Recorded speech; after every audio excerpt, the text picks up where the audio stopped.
성경 말씀 봅시다. 로마서 3장 9절부터 20절까지 같이 보겠습니다. 로마서 3장 9절 9절부터 20절까지 교독에서 보겠습니다.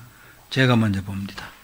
그러면 어떠하냐? 우리는 나으냐? 결코 아니라 유대인이나 헬라인이나 다 죄 아래에 있다고 우리가 이미 선언하였느니라. 깨닫는 자도 없고 하나님을 찾는 자도 없고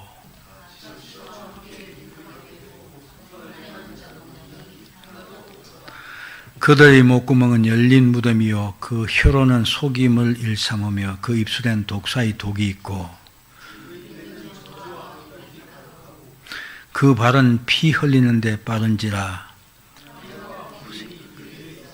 평강의 길을 알지 못하였고 우리가 알거니와 무릇 율법이 말하는 바는 율법 아래 있는 자들에게 말하는 것이니 이는 모든 입을 막고 온 세상으로 하나님의 심판 아래 있게 하려 함이라. 그러므로 율법의 행위로 그의 앞에 어렵다 하심을 얻은 육체가 없나니 율법으로는 죄를 깨달음이니라. 기도합시다. 항상 신앙생활 열심히 있으면 좋겠는데 참 잘 그러지 못하는 것 같아서 안타까움이 있습니다. 우리가 제가 한번 살펴봤더니 십계명을 쭉 전체적인 기간상으로 보니까 43주 거의 1년에 가까운 시간을 십계명을 살펴봤어요. 웨스트민스터 소요리 문답이 아마 170문답까지인가 140이 있어서 좀 1년보다는 더 길게 하는 건데 그 중에 제일 큰 부분이 십계명이었던 것 같아요. 아마 그런 데 충분히 이유가 있다고 생각됩니다. 이제 지난주까지 해서 십계명을 일단 나가 지었거든요. 지어놓고 그러면서 이제 그럼 과연 우리가 이 계명을 제대로 지킬 수 있는가 하는 이 문제를 이제부터 살펴볼 것인데요. 그게 나왔죠. 웨스트민스터 대요리 문답 대요리 99번에 보면요. 십계명을 바로 이해하기 위한 규칙 8가지를 제시를 하고 있어요. 대요리문 99번이 바로 그거로 되어 있습니다. 여기 보면 첫 번째가 율법은 완전한 것으로 누구나가 다 전인적으로 그 의를 충분히 따르고 영원토록 전적으로 순종하며 모든 의무의 철저한 완수를 요구하며 작은 것이라도 금한다. 그러니까 하나님 제시한 율법은 완전한 것이다 이거죠. 그렇기 때문에 우리는 그 율법에 전적으로 순종하고 또 그것이 요구하는 것을 최선을 다해서 행해야 된다. 또 금하는 것은 절대로 해서는 안 된다. 그 첫 번째 말이 그 말입니다. 두 번째는 율법은 신령하여 지식과 의지와 감정과 영혼의 모든 능력뿐만 아니라 말과 행동과 동작에도 미친다. 그러니까 하나님 십계명으로서 우리에게 말씀하신 것 더 나아가 좀 확대하면 하나님의 율법은 우리의 모든 부분이 미치는 것이다. 우리의 삶의 모든 것을 규제하는 것이다. 이것입니다. 그러니까 함부로 생각할 것이 절대로 아니다. 세 번째, 여러 가지 관점에서 같은 것을 여러 계명에서 명하니까 금지하여 됐다. 우리가 이미 살펴본 대로 그러니까 한 계명 한 계명이 전혀 따로 떨어져 있는 것이 아니라 어떤 계명은 다른 계명에서 말하는 것도 관련되어 있고 서로 그런 관계에 있다 하는 것입니다. 그 다음에 의무를 명한 곳에는 그와 반대되는 죄를 금하고 어떤 죄를 금한 곳에는 그와 반대되는 의무를 명한 것 같이 어떤 약속이 부과된 곳에는 그와 반대되는 경고를 포함하고 있고 그 경고가 부과된 곳에 반대되는 약속이 포함되어 있다. 이 말은 계명이 보면 이렇게 하지 말라 하는 그 부정적인 명령을 하는 게 있는가 하면 하라 하는 명령이 있죠. 근데 하라는 명령은 하지 말라는 내용도 다 포함되어 있다는 뜻입니다. 또 바로 금지하는 명령은 그럼 그 반대적은 해야 된다. 아주 쉽게 말해서 죄를 범하지 말라 그렇게 말하면 선을 행해야 된다는 그런 쉽게 이야기해서 그런 이야기입니다. 그것을 쉽게 말하면 다 포함하고 있다. 그렇기 때문에 사실은 그 단순히 이렇게 문장에 제시된 것보다 훨씬 더 광범하다 하는 것을 우리가 이해해야 된다. 5번은 하나님께서 금하신 것은 언제로 해서는 안 되며 그가 명하신 것은 언제나 우리의 의무이다. 해서는 안 된다 하는 것은 하고 또 해야 된다는 것은 우리의 의무다. 우리가 반드시 수행해야 될 것이다. 그러나 어떤 특수 상황에 관한 명령하는 것은 항상 하는 건 아니다. 또 한 가지 죄 또는 의무 밑에 같은 종류의 전부를 금했거나 명령했는데 이들의 모든 원인, 방편, 기회, 모양, 이에 이르는 도전 모두 포함된다. 그러니까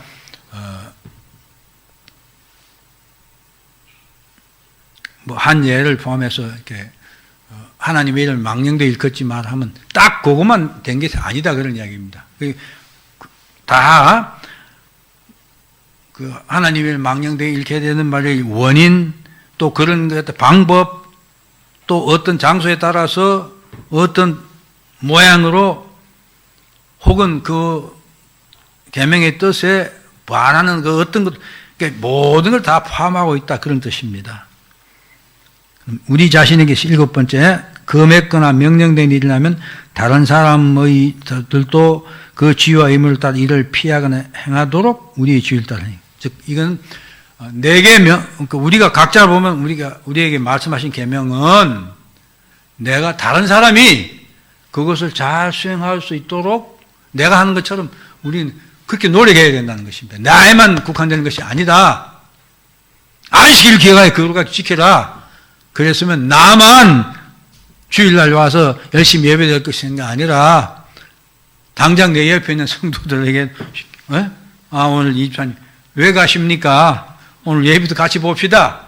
그렇게 해라 이 말입니다. 아주 단적으로 해서 그런 이야기예요. 제가 임 집사님이 점심을 먹으면 잘 살아주고 해서 임모 집사님이 그래서 제가 전 그래요. 좀 대놓고 잘 말하죠. 그러니까 그냥 잠시 좀 한 주만 안 보이는 것 같아도 왜 지난주 안 보이냐 내가 꼭 물어요. 물으니까 그러면 이제 자연히 부담이 생길 거 아니에요. 그러니까 오늘 임 집사님이 아침 이제 예배 끝나고 난데 뭐 인사하는데 저를 딱 붙잡더니 오늘은 점심도 못 먹고 갑니다. 그러니까 사무실에 가야 된대요. 내가 안 가면 잘리는 건 아니죠. 네, 그랬어요.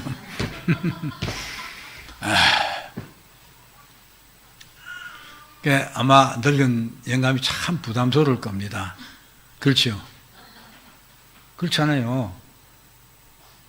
근데 우리들이 그렇게 서로를 격려해야 됩니다. 같이 가야 돼요. 근데 요즘은 그런 거 다 싫어하죠. 다 싫어요. Don't care. 영어에 아주 독특한 말 있죠. Leave me alone. 가만둬.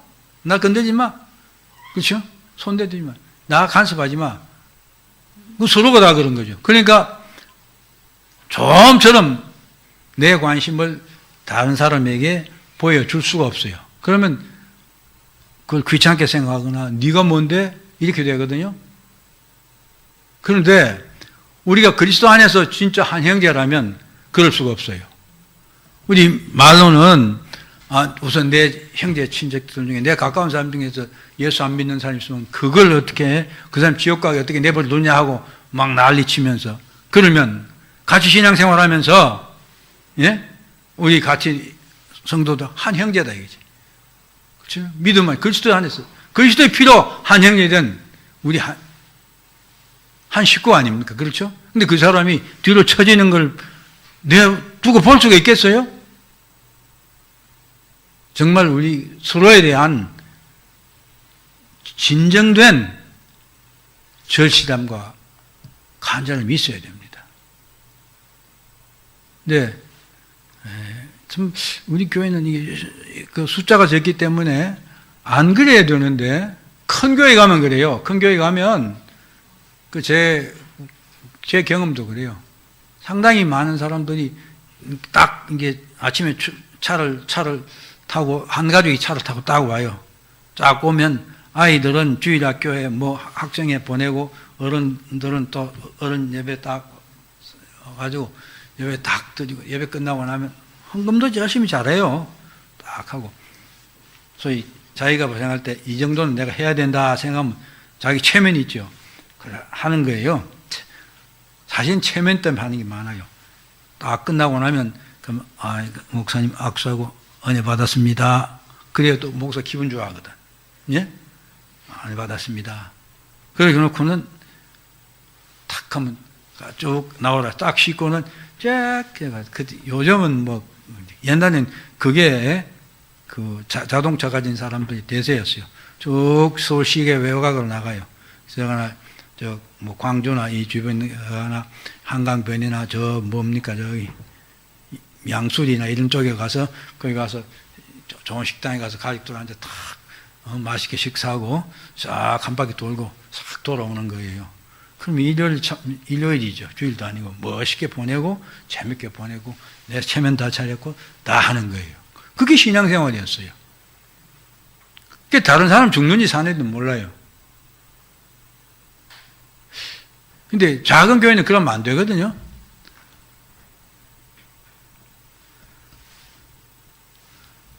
제가 이 강단을 쓰는 기회가 많아졌다면 아마 계속 잔소리했을 거예요. 제가 목회하던 교회에서는 성도들 그렇게 절대로 안 내버려뒀어요. 그러니까 하니까 말을 하자면 그 훈련이 돼서 예? 막 다른 사람이 나타나면 온 교인이 달라붙어가지고 예? 막 그래서 그렇게 하고 막 했기 때문에 그러니까 외부의 사람들 오면 한마디로 그랬어요. 이 교회에 오면 굉장히 사랑이 따뜻하다고 그랬어요. 근데 그러니까 현대 사람, 더더구나 서울 사람들의 삶의 방식은 좀 다르죠. 저 촌 사람이라서 그런지, 여기 서울 사람들이라서 그런지 아무튼 그런 게 있습니다. 우리는 다른 사람이 나와 같이 되기를, 나와 같이 열심을 내도록 그렇게 권유할 의무가 있다. 또 8번도 마찬가지입니다.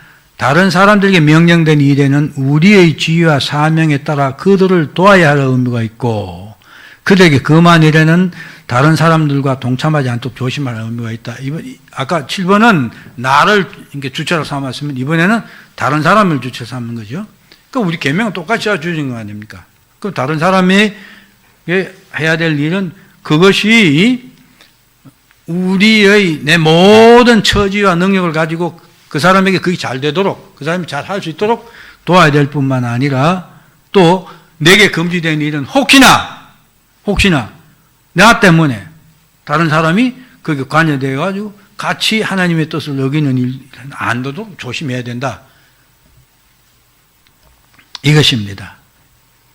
우리 서로 관심을 가져야 됩니다. 예? 성도로서 서로의 관심을 가져야 돼요. 우리 강도사님 사모님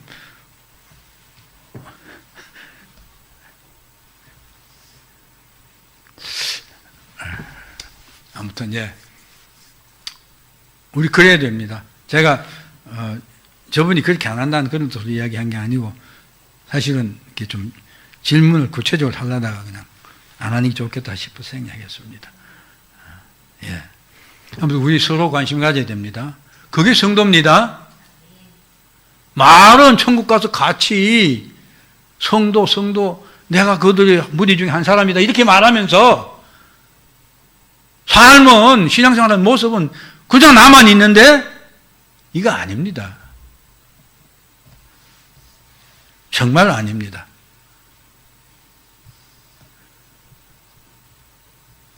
옛날에는 기독교인이 교회할 때는 그랬지만 다른 교회 교인이라 기독교인이라고 하면 너무 반가워서 서로 붙잡고 아이고 이렇게 했어요. 요즘 이단도 하도 많고 하니까 요즘 사실 그래 저도 목사라고 하면 아이고 같이 고생하는구나 이렇게 해야 될 텐데 이건 또 가짜 목사 아닐까? 그런 생각이 들어요. 근데 내가 또 이야기 몇몇 전에 시내 나갔다가 들어오면서 잠시 여기서 걸어 집으로 가고 있는데 누가 한 사람이 뭘 이렇게 또 하더니 이걸 하나 나누려고 하는 거예요.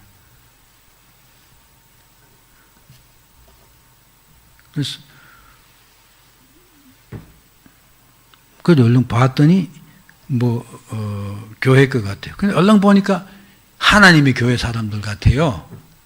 지금 그 제목이, 브로셔 제목이 얼른 생각 안 나는데, 제가 보니까 딱, 이 사람이 나를 이렇게 쳐다보더라고요. 내가 이렇게 자기 가장을 이렇게 보고, 이렇게 하니까 쳐다보더니, 내가 하나님의 교회예요. 내가 그랬거든요. 그래요. 그랬더니 이 사람이 속 걷어들이면서 이해하고 속 물러가더라고요. 표가 났는지 아무튼 한마디 하려고 그랬는데 그냥 그렇게 지나갔는데, 그래요. 요즘은 저기 누굽니까? 파수대 사람들도 보면 어디더라? 그래가지고 이렇게 책 보라고 하고, 그것도 어디 분명히 무슨 역 근처인데, 요즘은 전에 같으면 잘 건드리는데 요즘은 이제 그 사람들도 어떻게 된 건지 찐득이처럼 들어붙지 않은 그런 현상이 나타났어요. 기독교인들이 너무 냉담해져서 그런 것 같습니다. 아무튼. 자, 우리 오늘 원래 본문 내용이 82문을 좀 봅시다. 문답해 봅시다. 하나님의 계명을 사람이 완전히 지킬 수 있는가? 타락한 이후 어떤 인간도 이 생에서 하나님의 계명을 완전히 지킬 수 없으며 생각과 말과 행위로 날마다 그 계명을 범한다. 분명히 하나님께서 우리들에게 삶의 기준으로 계명을 주셨어요. 그렇죠? 그런데 이 계명을 지키면 복을 주신다고 하셨는데, 그럼 완전히 지킬 수 있는가 했을 때, 오늘 답에서 나오다시피, 우리 스스로도 알다시피, 전혀 반대죠. 완전히 지킬 수 없다. 오히려 우리는 삶을 통해서 계속해서 죄를 범하고 있다. 그것입니다. 한마디로 인간은 하나님이 주신 계명을 완전히 지킬 수 없다. 오늘 본문에도 의인은 없나니 하나도 없느니, 이 유명한, 그죠? 뭐죠? 하박국이 나온 말이죠. 그렇죠? 예. 하박국 2장의 4절의 말씀이죠. 근데, 또, 전도서 7장 20절에도 보면, 선을 행하고 전혀 죄를 범하지 아니하는 의인은 세상에 없기 때문이다. 인간은 아담의 범죄로 말미암아 마음이 부패했습니다. 그래서 우리의 탐심 10번째 계명을 할 때도 했지만, 우리 마음이, 우리 욕망이 이미 오염돼서 계속 죄를 생산해내죠. 그래서 말, 생각, 행위로 날마다 하나님의 계명을 범한다.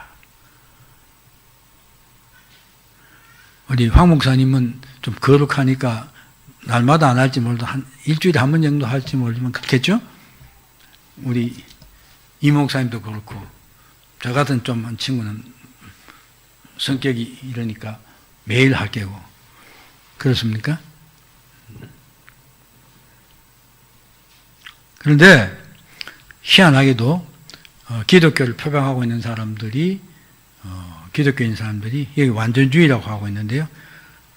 거듭난 사람은, 예수를 믿은 사람은 죄를 범하지 않을 수 있다. 심지어는 중생한 사람은 죄를 범하지 않는다. 이렇게 주장을 하고 있다 이것입니다. 이게 이 문답을 굳이 하는 이유도 정상적인 그리스도인이라면 전혀 그렇지 않을 텐데, 이런 사람들 때문에 그렇게 말한다, 이렇게 말할 수 있습니다. 첫 번째, 완전주의.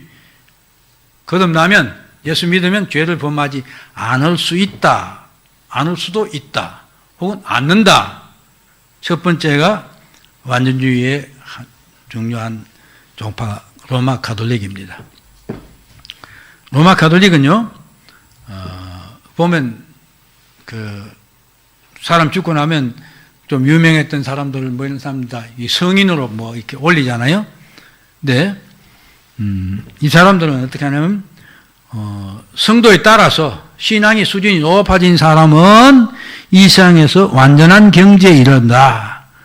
그래서 하나님이 요구하시는 거 다 하고 그것도 넘치게 할 수 있대요. 그래서 그것을 다른 사람에게 나누어 줄 수 있다. 즉 성인의 반열에 오르는 사람들은 다 그런 사람들이에요. 그런 사람들의 기도를 하나님이 들어주셔서 우리까지도 구원해내 주신다. 한 이런 식의 표현을 하고 있습니다. 그러나 그렇지 제대로 못한 사람은, 그렇게 못한 사람은 연옥에 가서 단련을 받게 되고 아예 안 된 사람은 지옥 떨어진다. 이렇게 말합니다. 그 다음 이제 기독교 초기부터 있었던 영지주의자들입니다. 영지주의자들은 중생한 사람은 죄를 짓지 않는다. 이렇게 말을 해요. 그런데 그 사람들이 인용한 성경 구절이 뭐냐면 그 근거가 이것입니다. 하나님께로서 난 자마다 죄를 짓지 아니하나니, 요한일서 3장 9절이죠. 하나님의 씨가 그 속에 거하며 저도 범죄하지 못하는 것은 하나님께로서 났습니다. 분명히 뭐라고 합니까? 하나님께로부터 난 자마다 죄를 짓지 아니하나니, 여기서 하나님께로부터 나지 않은 분이 있습니까?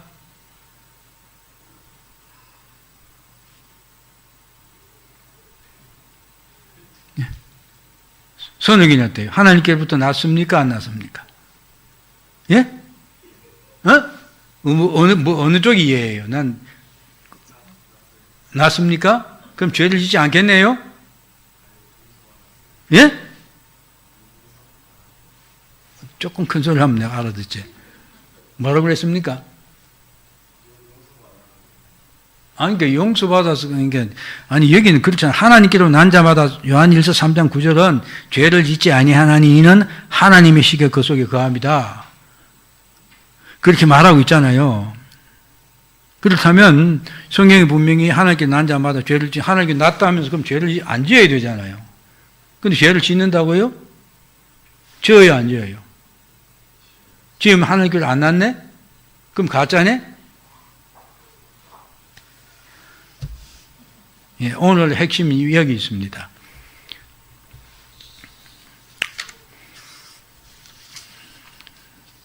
이제, 그리고 한국에서도 유명한 사람이 있어요. 여기 구원파죠. 구원파 중에 대표 주자로 한국에서 대표 주자는 누굽니까? 박옥수입니다. 박옥수. 전 그 사람이 쓴 글도 봤어요. 자기는 중생하고 난 뒤부터 죄를 안 지었대요.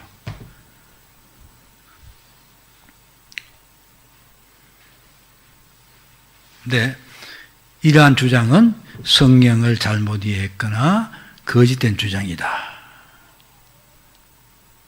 자, 지금 내가 선우 기자한테 질문을 했잖아요. 이거 똑같이 질문하는 겁니다. 하나님께서 난 자마다 죄를 짓지 아니한다 했는데, 그래서 이 말 보면 당연히 죄를 안 지어야 되는 것 아니냐? 그렇지? 그런 말이야? 이건 이 말이 그런 말이냐? 이 말이에요. 그게 아니다. 근데 그럼 성경이 아까 읽은 전도서 7장 20절에 뭐라고 그랬습니까? 우리가 범죄하지 아니야? 뭐야? 아니 7장 20절이 뭐였습니까? 모든 사람이 뭐죠?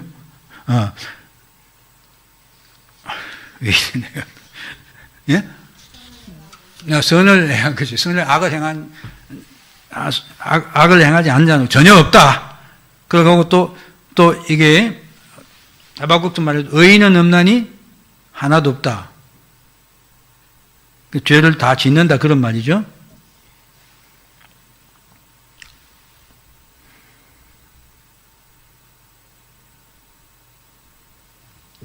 그런데 똑같은 요한 1서예요. 요한 1서 1장에 8절과 10절에 올된 10절에 보면 만일 우리가 범죄하지 아니하였다 하면 하나님을 거짓말하는 자를 만드는 것이니 또한 그 말씀이 우리 속에 있지 아니하므로. 이 말은 무슨 말입니까? 만약에 죄를 짓지 아니한다면 그 하나님을 거짓말쟁이로 한다. 하나님은 뭐라고? 우리가 다 죄 짓는다 그렇게 말하고 있다 이것이죠. 그럼 성경이 완전히 모순이 되겠네요? 그런 것 아니다 이것입니다. 오늘 이 문제는 확실히 이해하고 넘어가야 됩니다. 선우기도 요한일서 3장 9절에 하나님께로부터 난 자마다 죄를 짓지 아니한다 하는 여기 하마를 타네이 한 이 말 현재형이에요. 이 말은 무슨 말이냐면 죄를 습관적으로 반복해서 짓는다 하는 그런 뜻이에요. 그러니까 그러면 3장 9절을 그러니까 더 구체적으로 풀어서 해석하면 하나님께로만 예수를 믿고 거듭난 사람은 습관적으로 반복해서 짓는 죄를 범하지 않는다는 것이에요. 우리가 날마다 죄를 지을 수 있지만은 습관적으로 하지 않는다. 바로 그 이야기입니다. 그러면 또 요한 1서를 펴놓고 하는 게 편하겠구만.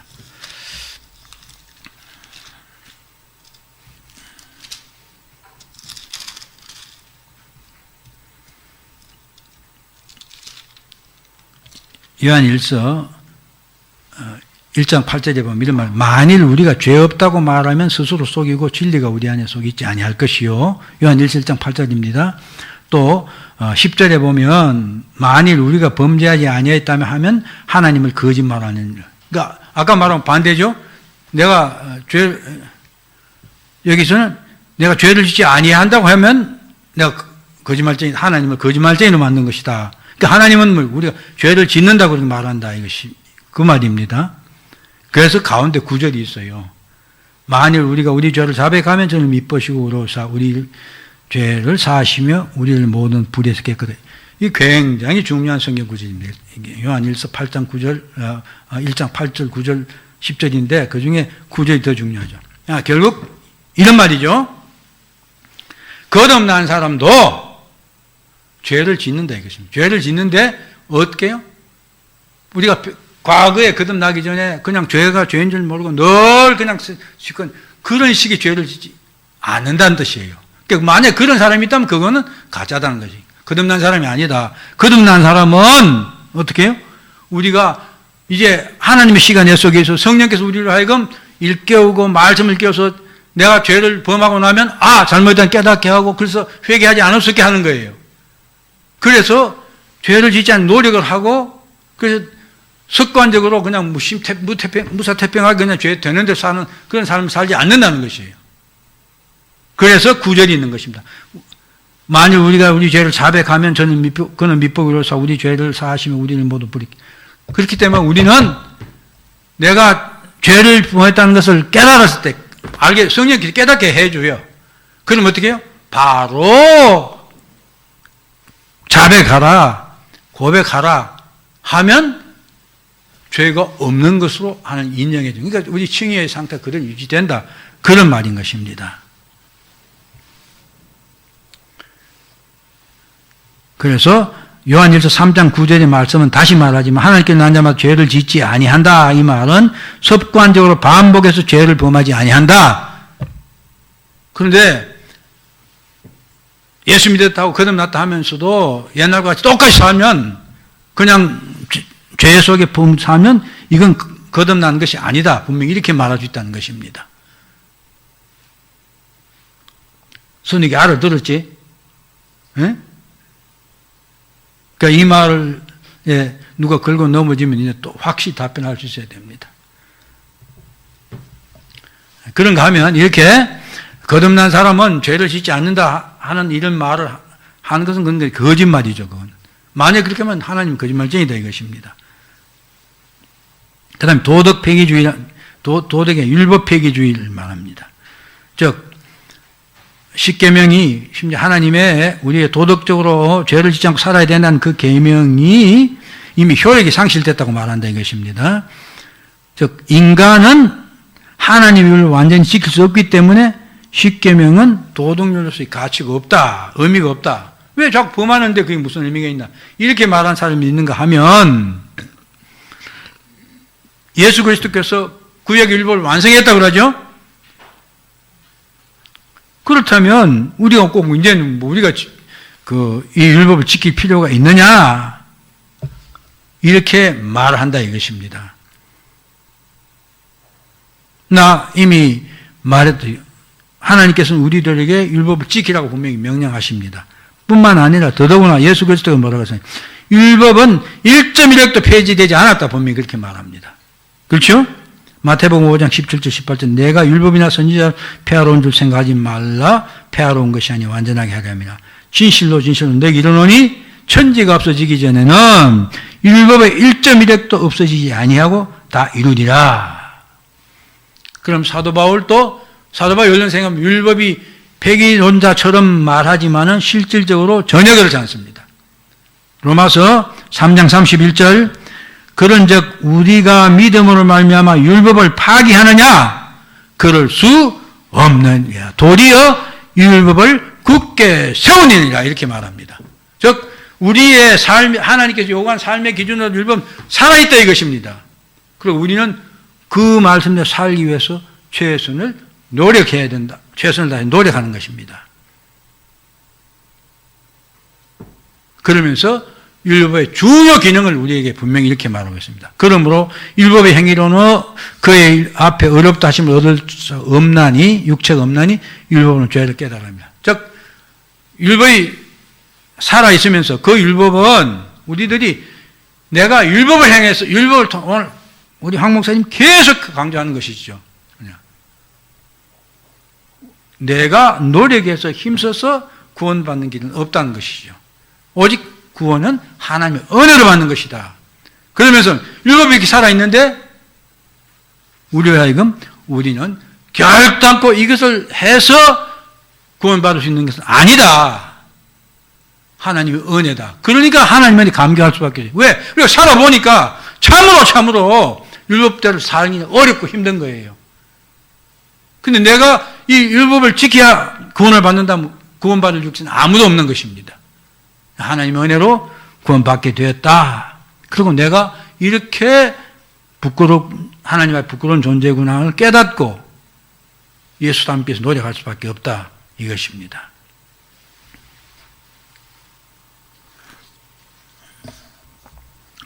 그래서 도덕법을 바꾸면 율법을 준삼에서 우리가 가져야 될 바른 태도는 무엇이냐? 첫 번째, 성도는 중생한 새 사람이지만 부패한 육체의 소욕이 있어서 성령의 소욕을 거역하기 때문에 죄를 짓는다, 곧잘 죄를 짓게 된다 하는 것을 인정하고 깨달아야 됩니다. 그 말은 바꿔 말하면 두 번째, 성도는 성령의 인도하심에 따라 삶으로 죄를 짓지 않으려고 노력하는 사람이다. 노력해야 된다는 것입니다. 그래서 갈라디아서나 골로새서에 보면 성령을 따라 행해야 성령을 소멸하지 말아라 그렇게 말하는 것입니다. 성령이 우리 안에 계시면서 우리를 하여금 하나님 말씀 우리를 자꾸 비추게 해서 우리가 잘못한 삶을 살면 그렇게 해서는 안 된다 하는 게 깨닫게 하시니까 그 다음 단계는 우리는 죄에 대해서 끊임없이 회개해야 된다. 아까 요한일서 9장처럼 만일 우리가 우리 죄를 자백하면 즉 회개해야 되는 그러니까 죄를 지었다는 성령께 깨닫게 하심에 따라 우리는 끊임없이 바로바로 회개해야 됩니다. 깨닫게 될 때 그 순간에 바로 회개해야 됩니다. 주여 제가 잘못했습니다. 해야 됩니다. 꼭 인정해야 됩니다. 여러분 저녁까지 혹은 기도 시간까지 미루지 마세요. 동생이 알아듣겠죠? 네. 우리는 잘못합니다. 뭐 탄식 소리가 나오죠. 예배 시간에도 주여 이 주여가 은혜 받아서 감사할 때도 있지만 나 제 자신이 그래요. 그런데 정말 마음을 다 모아서 예배하려는데 엉뚱 생각이 제 머리를 싹 스치고 지나가요. 짜증나나 화나지만 주여 저는 이런 일이면 또 이런 모양입니다. 그렇게 자백하지 않을 수 없습니다. 성령께서 우리를 깨닫게 하시면 따라 우리는 회개해야 됩니다. 그래서 날마다 회개하고 성령의 이끄심에 따라서 하나님 말씀에 순종하기 위해서 최선을 다해야 됩니다. 그래서 우리들이 이 땅의 성화를 이루는 목표가 예수 그리스도의 인격을 담는 것, 하나님의 거룩함을 이루는 것, 그것이 우리의 목표죠. 그것을 위해서 최선을 다해야 됩니다. 정말로 간절함이 있어야 됩니다. 절실함이 있어야 됩니다. 그런데 제가 너무너무 안타까운 것은 하나님의 백성들, 성도들이 정말로 내가 예수 닮는 모습, 하나님의 거룩함을 위해서, 주님 성경에 분명히 그렇게 말하고 있잖아요. 내가 거룩한 너희도 거룩하라. 이게 하나님 우리에게는 명령입니다. 그러면 나는 그 거룩함을 이루기 위해서 최선을 다해서 노력해야 되는 것이에요. 그런데 그리스도인이라는 사람들이 그런 노력을 전혀 안 한다 이것입니다. 그럼 그 사람이 과연 진짜 그리스도인이냐? 거듭난 사람이냐? 이렇게 생각하지 않을 수가 없는 것입니다. 만약에 우리 목사님이, 저도 그렇습니다. 우리 구원은 오직 은혜로만 이룬다. 그래. 내 예수 믿지? 언제나 구원 받았지? 좋습니다. 그렇게 생각하면서 정말 내가 예수 닮고자 하는, 예수님이 내가 너를 사랑한 것이 서로 사랑하라. 그럼 예수님의 사랑이 어떤 사랑입니까? 전부 자기를 내놓는 사랑입니다. 내가 내 옆에 있는 성도들을 사랑하는 마음이 있기 때문에 그런 마음으로 사랑하지 않으면서 내가 뭘 예수 닮는다고 말하겠습니까? 우리의 신앙은 대충 돼가는 게 아닙니다.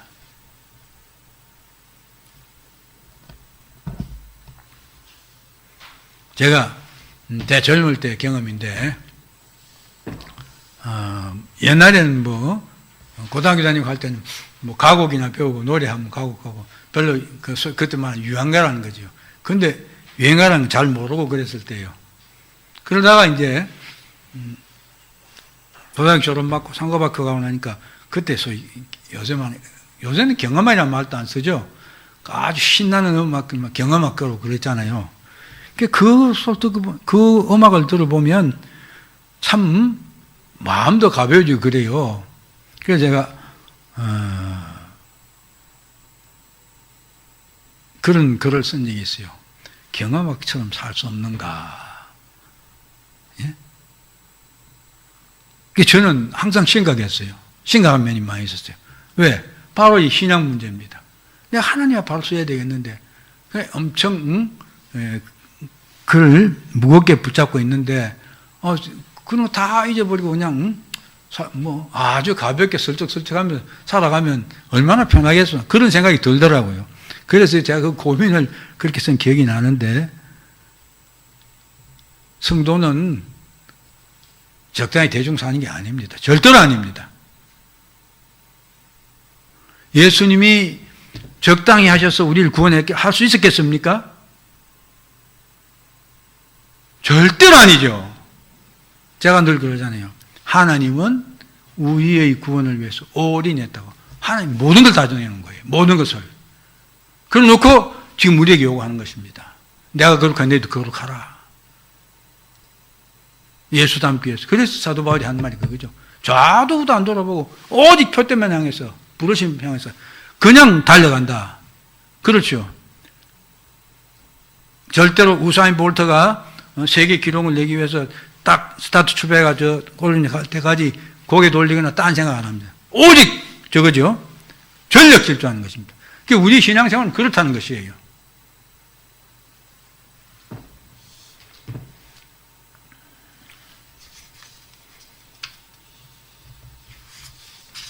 그럼에도 에레미야서 10장 9절 말씀처럼 만물보다 거짓되고 힘이 부패한 것은 마음이라. 우리는 이런 사실 절감하고 삽니다. 그렇다면 우리가 어떻게 예수님을 닮은 삶을 이루고 거룩함을 이룰 것이냐? 오직 최선을 다하는 그 길밖에 없다. 내가 죄를 깨닫게 되는 순간 하나님께 회개하고 그렇게 하다 보면 에베소 3장에 말하는 것처럼 그리스도의 인격이 장성을 보려니까 우리의 인격이 자란다. 그게 성령이 하신 일입니다.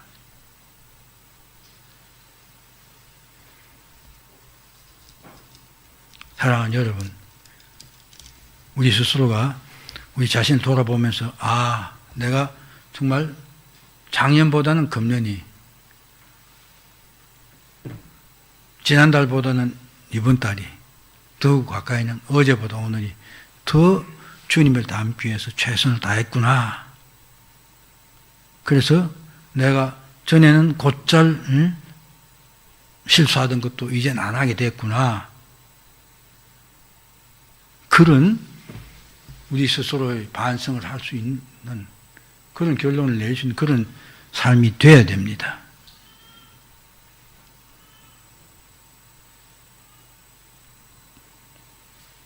마지막으로 성경구절 하나 더 인용하고 마치죠.